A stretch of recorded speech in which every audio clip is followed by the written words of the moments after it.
Hello everybody, my name is NCS07 and welcome back to Forgotten Corner, the series where I talk about games for a short period of time that just aren't talked about much anymore, at least to me. Today we'll be looking at the Kirby series, which is very far from forgotten as the series continues to grow every year.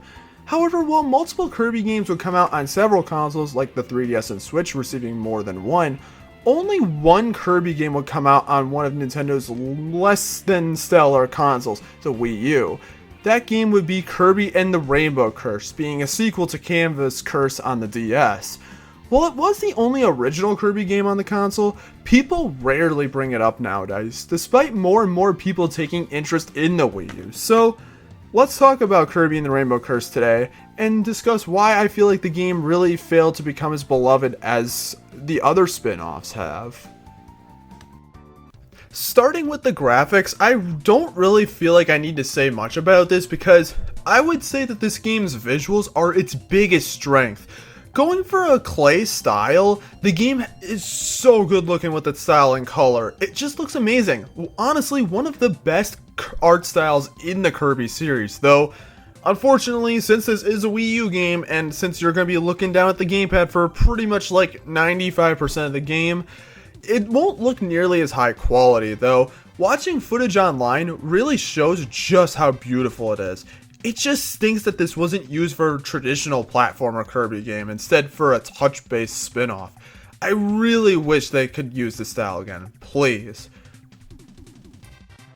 Since this game is a sequel to Canvas Curse, Rainbow Curse has basically the same kind of gameplay as that of its predecessor, where you draw lines, this time on the Wii U gamepad, to guide Kirby through the stages. You can tap on him to dash, and a charge dash when you hold down that can make Kirby grow bigger during the dash.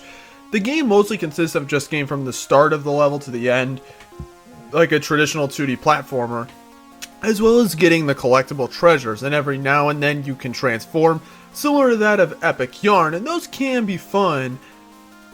And that's pretty much it.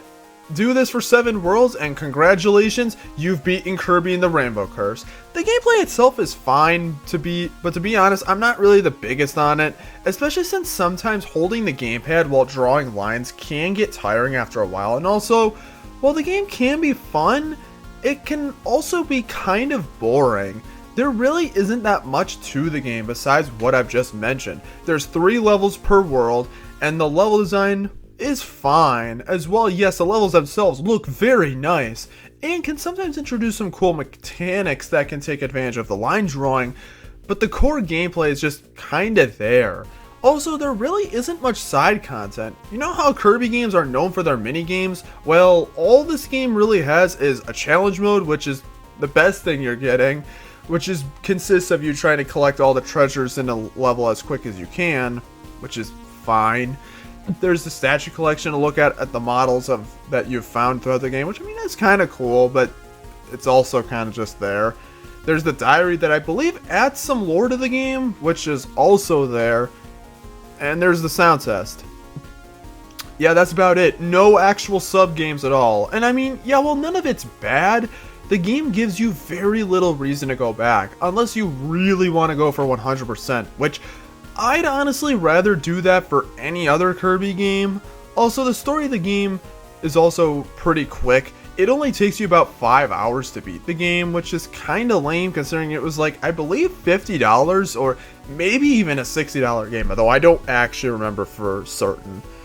If only they added minigames would the game feel a little bit more complete. And it also doesn't help that this was the only original Kirby game on the Wii U. There were no eShop exclusive games like the 3DS would get. So this was all you got on that system except for like Virtual Console stuff, which blows. The gameplay is fine, but that's really all there is to it.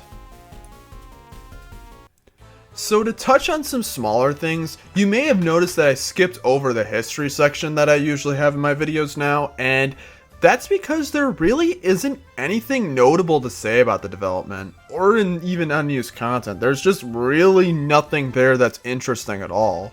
So that's why I didn't include that. And also, as for the music, it's okay.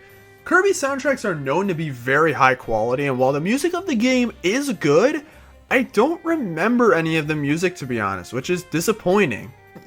The story as well also exists, with Kirby and a new character, Eileen, I think is how you say it, stopping her sister from draining the color of the world. And I mean, it's fine. It's nothing super dark or deep like the newer Kirby games, but it's just kind of something to keep you going through the game. I think the story is fine. I do like the idea that it kind of takes out away all the color and stuff like that. I think it's kind of cool. But that's honestly it.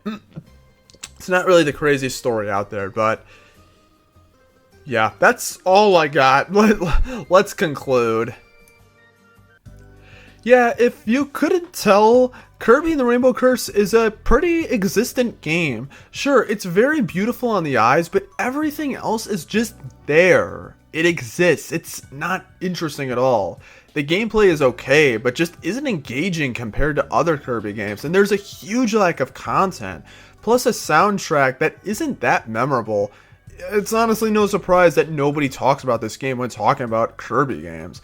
It also doesn't help that the game never got a Switch port, though, to be fair, it will likely never happen, not even likely on the next Nintendo system due to how tied to the gamepad this game is. Do I recommend this game? Not really, unless you have a Wii U and you're a diehard Kirby fan, though at that point you probably already own the game. For others, you can honestly skip this one. I think you can get Rainbow Curse relatively cheap nowadays, though I could be wrong. But Kirby and the Rainbow Curse is a fine enough game. It suffices, but that's it. It's nothing extraordinary, except for the visuals. Seriously, please Nintendo, use this visual style again, but for a traditional Kirby game. Please, I beg of you, do it. You do not know how good the game would sell. But, yeah, it's kind of a shame, but I guess that's just how it is sometimes. But anyways, that is it from me. Let me know what you guys think of Rainbow Curse in the comments down below. And consider checking out the other Forgotten Corner episodes I've done. I'll have like the playlist as the end card. I am going to do one more Forgotten Corner episode for the year, and it's going to probably be one of the most interesting ones. So I'm not going to say what it is about, but it is a game that came out this year that has had a bit of notoriety, and while you could say that it's not necessarily forgotten, I feel like it's gonna be that way once I talk about it. But yeah, I'm not gonna say too much more about that. Hope you guys enjoyed the video, and I will see you guys next time. Peace out and take care.